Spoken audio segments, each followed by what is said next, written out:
Приветствую! С вами канал Python Hub Studio, и мы продолжаем изучение ООП Python, и в этом уроке поговорим о наследовании. Это будет комплексный урок, в котором мы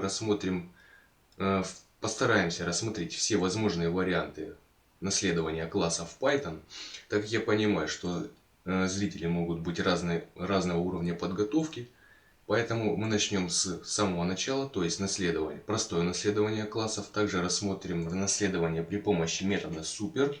И поговорим о линейрализации в Python, то есть о порядке наследования атрибутов из разнообразных классов. Итак, для того, чтобы более наглядно было рассмотрение, мы с вами возьмем отдельный модуль, из которого будем импортировать класс, над которым будем издеваться разнообразным образом при помощи наследования. Итак, начнем. Кстати говоря, видео в описании разбито по временным меткам для удобства.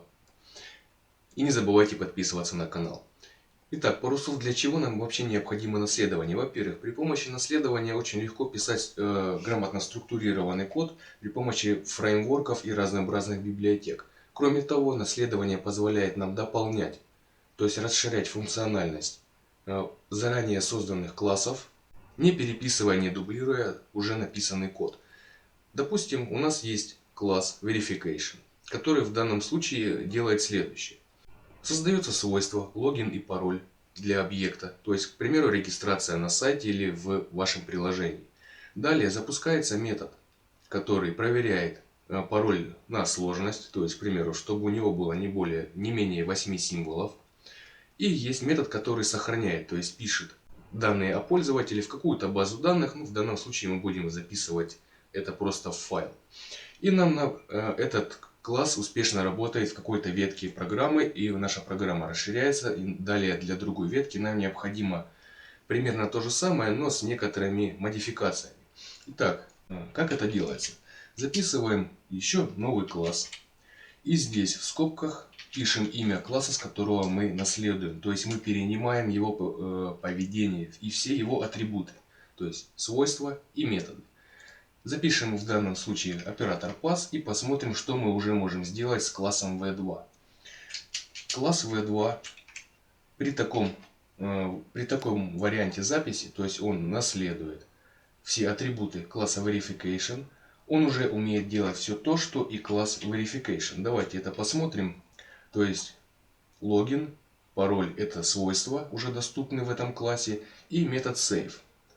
Давайте это проверим. Запускаем метод save и запускаем этот код. У нас возникает ошибка, так как этот класс наследует метод init этого класса, в который необходимо передать аргументы, а мы этого не сделали. Давайте передадим сюда аргументы. Итак, сюда необходимо передать логин, пусть это будет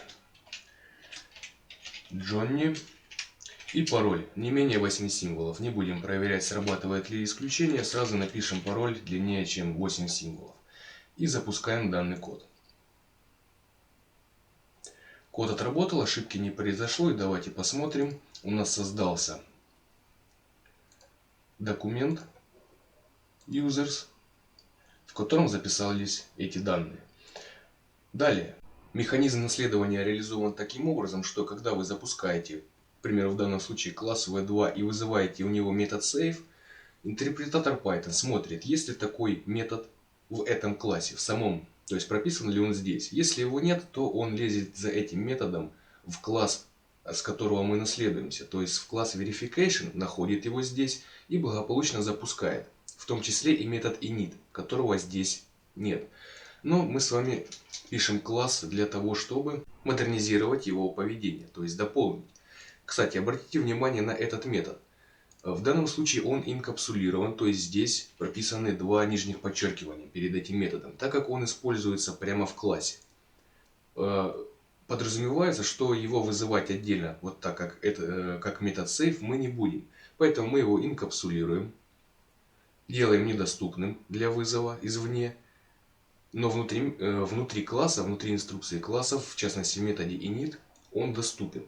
И обратите внимание, напрямую он не наследуется. То есть, если мы еще раз посмотрим, какие нам доступны свойства и методы для использования, его здесь не перечислено.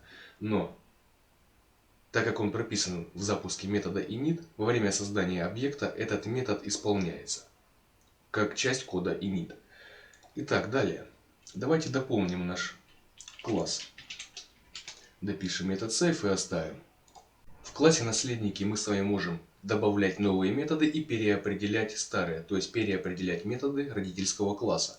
Давайте этим и займемся. Для начала удаляем оператор pass и давайте добавим новый метод. Допустим, нам необходим метод, который будет возвращать это значение для наших потребностей, ну, к примеру, в какую-то другую ветку программы.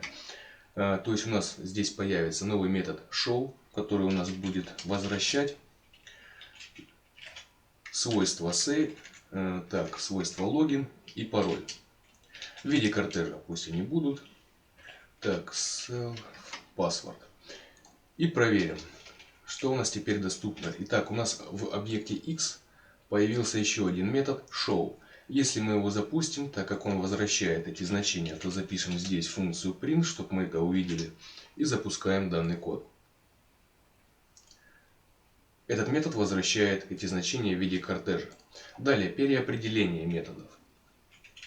Что значит термин переопределение? Еще раз напоминаю, когда мы запрашиваем здесь имя какого-то метода, например, метод save, сохранение.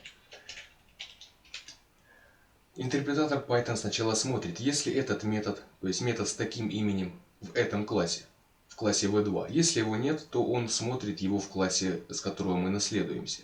То есть переопределение — это значит, что мы здесь создаем метод с таким же самым именем, как в классе, с которого мы наследуемся. Так, с которого мы наследуемся. И значит, он уже не полезет искать его в класс родитель. Для чего это нужно? Это нужно в первую очередь для того, чтобы добавить функциональности к этому методу. Сейчас мы этим и займемся. Или полностью его переопределить. То есть этот код нам не нужен, нам нужен какой-то другой код. Итак, давайте переопределим его. То есть в данном случае этот метод записывал данные в файл. Но мы здесь устроим проверку, дополним этот код, чтобы этот метод еще и дополнительно проверял, есть ли такой пользователь уже в базе данных. Реализуем мы это очень просто. Берем отсюда эту же самую запись. То есть читаем наш файл в обычном режиме.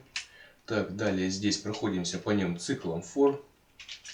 Так, for и inr. И смотрим, если вот такая вот запись будет в нашем файле. Так. То в таком случае мы с вами возбудим исключение rise, так, value error, которое в последующем будет обрабатываться. Так, и запишем здесь сообщение, такое есть.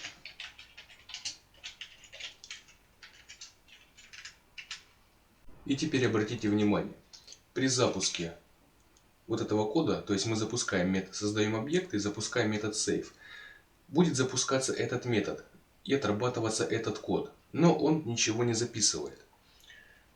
То есть нам здесь необходимо записать код, который будет записывать данные в файл. Для того, чтобы не дублировать этот самый код, так как мы занимаемся наследованием от этого класса, что мы делаем? Записываем имя класса родителя. Через точку записываем метод save, то есть мы его принудительно вызываем. И передаем сюда, обязательно не забываем, параметр self. То есть, отработав этот, мы переопределяем метод save. Записали здесь такой же, дополнили его кодом и далее вызываем здесь принудительно из класса verification вызвать метод save для объекта self, для объекта x. И в таком случае давайте сейчас посмотрим. Сейчас у нас здесь в текстовом файле уже записан такой пользователь. Запускаем данный код. У нас возникло наше исключение, такой есть. Давайте попробуем ввести туда новое значение. Допустим, Кенни. Запускаем данный код. Исключения не возникло. И теперь посмотрим, что у нас в текстовом документе. Здесь появилась еще одна запись. То есть мы таким образом с вами переопределили метод save. Дополнили его кодом и потом вызвали код старого метода save, чтобы он отработал для нашего экземпляра X. Далее, метод init. Так как у нас класс v2 наследуется от класса verification, в котором есть метод init, соответственно, наш класс v2 пользуется методом init класса родителя. Это мы видим, потому что передаем сюда аргументы. Точно так же, как и метод save, мы с вами можем переопределить метод init. Давайте этим и займемся. Записываем точно так же def init параметр self, двоеточие, и запишем так кратко print w, w, нормально. Итого, запускаем код. У нас возникла ошибка, которая говорит нам о том, что метод init, у него есть один позиционный параметр, то есть аргумент, который может принять, а было передано 3. Вот она. Мы передаем сюда в self x и еще 2 аргумента, под которых нет здесь параметров. Потому что Python уже не лезет искать в класс verification метод init, потому что здесь мы уже написали новый. Соответственно, здесь мы дублируем вот эту запись, то есть логин и пароль. Эти параметры нам здесь необходимы. Так, записываем логин и password. Далее мы переопределяем метод init, то есть здесь мы можем написать абсолютно новый код, неповторимый на этот, или мы можем дополнить этот код. Давайте дополним вот этот код. Соответственно, смотрите, что мы делаем. Записали здесь метод init, соответственно, потом нам необходимо здесь вызвать код этого метода init. Делаем абсолютно такую же самую запись, как с методом save. Мы здесь вызываем из класса verification метод init. Записываем обязательно эти же самые параметры, так как нам необходимо через них передавать сюда значения. Записываем, то есть дублируем, грубо говоря, вот эту запись. Так, логин и пароль. Двоеточие в данном случае ставить не нужно. Итак, verification init, мы запускаем с вами этот метод init, и потом здесь же принудительно запускаем код метода init класса родителя. И потом здесь, давайте для начала проверим, сработает ли в данном случае вся эта наша конструкция. Так, там у нас сейчас будет исключение, давайте Kenny 2 у нас будет здесь записываться. Ошибки никакой не возникает, проверяем, отработал ли код. Код отработал, то есть мы здесь переопределили метод init, вызвали здесь метод init родителя, то есть вот, чтобы отработал вот этот код, в том числе и этот метод, который запущен в этом методе init. И далее мы здесь дополняем, то есть пишем тот код, который нам нужен. Логично было бы метод save не вызывать таким образом, а вызывать его во время создания объекта. То есть, к примеру, это какая-то, в данном случае мы моделируем регистрацию, в упрощенном варианте, к примеру, регистрацию на каком-то ресурсе. Соответственно, через метод self запускаем метод save. Вот этот. И теперь нам уже не нужно с вами принудительно запускать метод save. Давайте это проверим. Так, запускаем этот код и запишем здесь Kenny 3. Так, код отработал. Смотрим, Kenny 3 записан, все нормально работает. И по поводу инкапсуляции, методы, которые не используются извне, не предназначены для этого. Делаем приватными. Ставим два прочерка здесь и, соответственно, 2 прочерка здесь. Все это становится приватным методом, который можно запустить только изнутри класса. Если бы нам понадобилось для этого класса передавать сюда дополнительные какие-то аргументы для создания новых свойств, например, возраст регистрируемого, мы бы здесь просто с вами дописали еще один параметр. Дадим у него параметр age, то есть эти 2 параметра нам необходимы, чтобы передать их в вызов метода init класса verification, и этот уже параметр создает свойства в нашем классе наследники.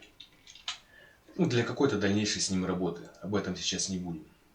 Наглядные примеры помогают нам лучше всего понять, как реализовать механизм наследования. Я думаю, что на этом этапе изучения Python, когда уже перешли к наследованию классов,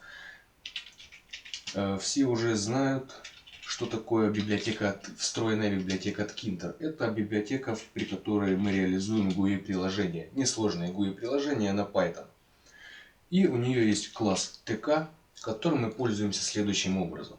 То есть мы создаем переменную со стандартным значением и именем root, в ней запускаем класс TK и дальше работаем через имя этой переменной. Ну, например, вызываем метод тот же самый main_loop, который создает наше окно. Давайте запустим этот код и посмотрим, что у нас получится при такой записи. У нас создается окно приложения. Как реализовать это при помощи классов? То есть, к примеру, если мы пишем таким образом код, он получается не связанный, плохо сопровождаемый, но мы можем с вами, так как TK это класс, наследовать от него, то есть инкапсулировать всю нашу программу в одну логическую единицу при помощи класса, который потом очень легко сопровождать. Код получается структурированный, наглядный и читаемый. Итак, давайте создадим это для примера, просто для примера несложное окошко. Итак, мы создаем наш класс myApp, в котором наследуемся от класса TK. Здесь определяем наш метод init. Так, в него у нас, естественно, параметр self, двоеточие. Так, сразу здесь запишем запуск нашего класса. То есть, к примеру, в какой пусть будет переменная x. Так, запускаем класс myApp и применяем здесь main_loop. Далее здесь нам в методе init, который мы переопределяем, нам необходимо принудительно вызвать конструктор объекта из класса TK. Сюда точно так же передать параметр self, в который у нас, давайте не x, а запишем здесь root.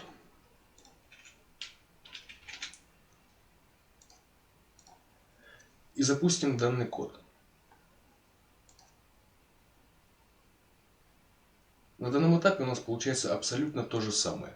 То есть класс myApp наследуется от TK. Здесь есть метод init, в котором мы вызываем метод init класса TK, main_loop, и мы, естественно, этот метод применяем к нашей переменной root, в которой запишется запуск нашего класса, потому что все методы, которые есть в классе TK, кроме переопределенного init, доступны и запускаются по имени нашего класса. И дальше, как мы с этим работаем? Все те свойства и методы, которые были у нас уже здесь доступны, соответственно, геометрия окна. Мы уже обращаемся через переменную self, через имя self объекта root. Передаем сюда значение, пусть будет, так, там, по-моему, строка должна быть, так, 400 на 400. Далее здесь создаем новый метод, которому дается в данном случае стандартное значение, имя setUI, то есть набор графического пользовательского интерфейса. Сюда точно так же параметр self. И здесь, например, создание кнопки. То есть мы здесь создаем с вами кнопку, размещаем ее на self. Параметр текст, то есть надписи на кнопке, пишем ОК и пакуем ее стандартным упаковщиком. И этот метод setUI запускаем в нашем переопределенном методе init. То есть мы пишем self. Так, делаем там setUI. И пробуем, что у нас в данном случае получилось. Так, button. Ага, мы его просто не импортировали, так как здесь у нас импорт такой записан. Надо импортировать класс button. Кстати говоря, на всякий случай, button это тоже класс кнопок. Итого у нас есть окно 400 на 400 с кнопкой. Именно таким образом мы с вами, к примеру, реализуем наследование при написании GUI приложения. Кстати говоря, там еще нюансы, то есть при наследовании создания окон и приложений при помощи Tkinter есть две схемы наследования, то есть мы можем наследоваться от класса TK, или мы прописываем стандартный запуск класса TK просто так и создаем класс, который наследуется от класса Frame, то есть рамки окна. Между этими двумя методами написания GUI приложений при помощи Tkinter есть причины, почему делать таким образом или наследоваться от Frame. Об этом мы поговорим позже, когда будем писать наши GUI приложения. Итак, продолжаем дальше рассматривать наше наследование. Это у нас мы убираем, разворачиваем это. Кстати говоря, сейчас вернем код обратно. Когда мы запускаем в нашем классе какой-то другой класс, это называется композиция. Это выделено в отдельный термин, так как получается, что внутри нашего объекта создаются объекты другого класса. Поэтому это выделили в отдельный термин, назвав его композицией. Так, обратно все это удаляем и продолжаем рассмотрение наследования. Тот синтаксис наследования, которым мы сейчас пользовались, называется простое наследование. Я сейчас говорю конкретно про вот эту запись, то есть вызов методов класса родителя.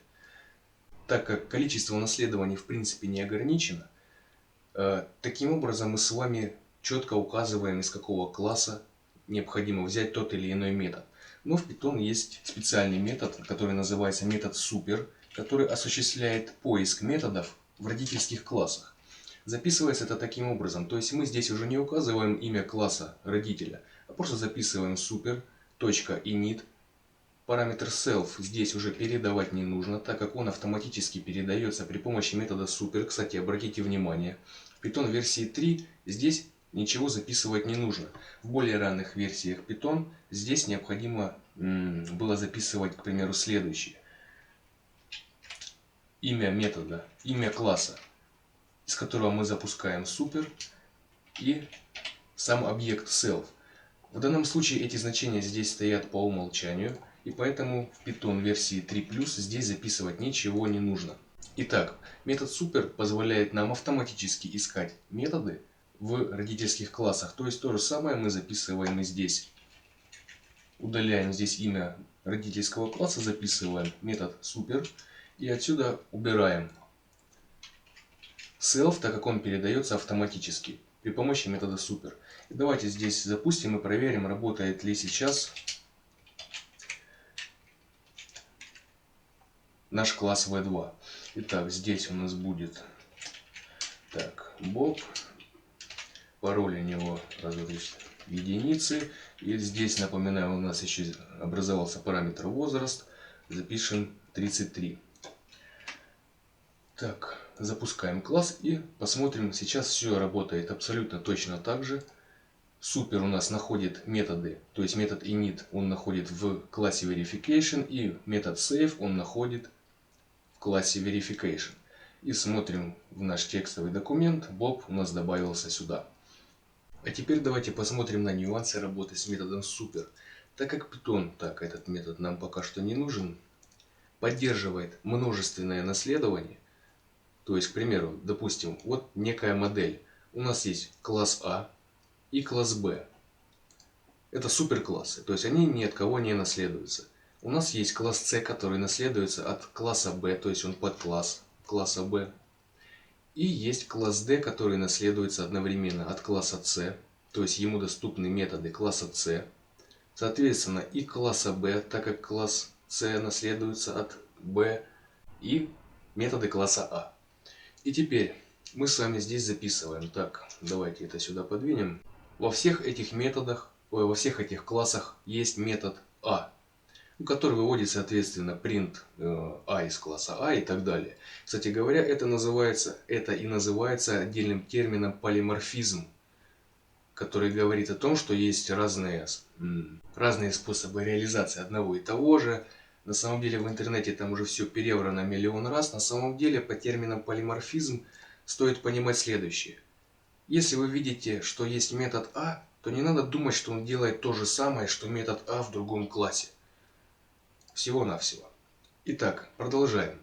У нас есть класс D, в котором метод А точно так же есть. И он переопределяет другой метод А, вызывается здесь при помощи super. И давайте теперь посмотрим. Так, это пока что закомментируем. Из какого класса, из C, A или B вызовется метод super? Вызовется метод при помощи super. Давайте здесь запустим наш класс D. и запускаем его метод А. Посмотрим, какой будет вывод. У нас отработал метод А класса C, потому что метод super нашел первым его. Как реализуется поиск при помощи метода super в классах-родителях? Это называется термином линеаризация. И доступна следующая штука. Смотрите, вы можете это посмотреть наглядно. То есть print self к объекту или объекту класс. Получаем доступ и получаем доступ к параметру MRO. Это специальный алгоритм, который осуществляет поиск методов из наследуемых классов. Запускаем опять сейчас этот код и посмотрим. Вот у нас пока отображается список, как именно будет Python искать метод наследуемых классов. Итак, у нас первым будет, это у нас main, класс D. Этот метод мы непосредственно вызываем. Дальше вот этот метод А будет искать для начала в классе C. Если он не найдет его в классе C, то он полезет в класс B. Если он не найдет его в классе B, он полезет в класс А. Соответственно, если мы здесь поменяем местами, то есть запишем А, а потом запишем C, у нас будет абсолютно другая картина. Он сначала полезет искать его в класс А, если он его не найдет, то потом в C, потом соответственно в B. Это называется поиск в глубину. То есть вернем запись в начало. Так, здесь у нас наследование C, потом А. Поиск в глубину осуществляется таким образом. Он сначала смотрит, есть ли метод в C, и потом начинает его искать, если не находит, по линии наследования класса C, то есть в класс B. И только потом заглянет в класс А. Python версии, второй версии Python осуществляется поиск в ширину. Что это значит? Он сначала посмотрит в класс C, потом в класс А, и только потом посмотрит в класс B. Кроме того, не обязательно смотреть отсюда, ту же самую запись вы можете реализовать вот таким образом. То есть посмотреть параметр MRO, к примеру, вы записываете следующее. Так, print класс D, точка, вызываете метод MRO и смотрите. Порядок поиска методов в классах-родителях. А теперь интересный вопрос. Что если нам здесь необходимо вызвать метод А класса А? Как нам реализовать это при помощи метода super? Хотя на самом деле, если вы пользуетесь super и вам так необходимо делать, значит какие-то проблемы реально с кодом. Потому что прикол super именно в том, что он позволяет не записывать жесткую привязку классов, с которых берется метод. Это позволяет быстро сопровождать код на стадии его тестирования. То есть отладки вашего кода. Но тем не менее super позволяет делать также конкретный вызов метода А, например, из класса А.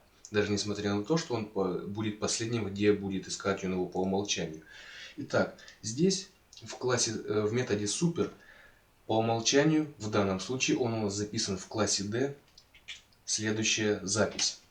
D self. И это означает от какого класса он начнет искать этот метод. От класса D, то есть полезет в C и так далее, то, о чем сейчас был разговор. Если мы здесь напишем, к примеру, обратите внимание, записываем C. Какой сейчас отработает метод? Запускаем и смотрим. Итак, запускаем класс D, вызываем метод А класса D. Сейчас отработает метод А класса B. Почему? Потому что это значит от какого класса искать, то есть от класса C. То есть метод А класса C не используется, а он его берет от этого класса, то есть лезет сюда, в B, и исполняет этот метод. Соответственно, если нам необходимо вызвать метод А класса А, похоже на тавтологию, но это уже бывает. Соответственно, мы здесь прописываем класс B. То есть не в C, не в B, а от класса B. То есть следующим после B идет класс А. Запускаем этот код. И у нас получается вызывается метод класса А. То есть получается, по линии линеаризации вы указываете, от какого класса начинать поиск метода А. На этом в принципе все про наследование. Комментируйте, подписывайтесь на канал. До следующих видео. Пока.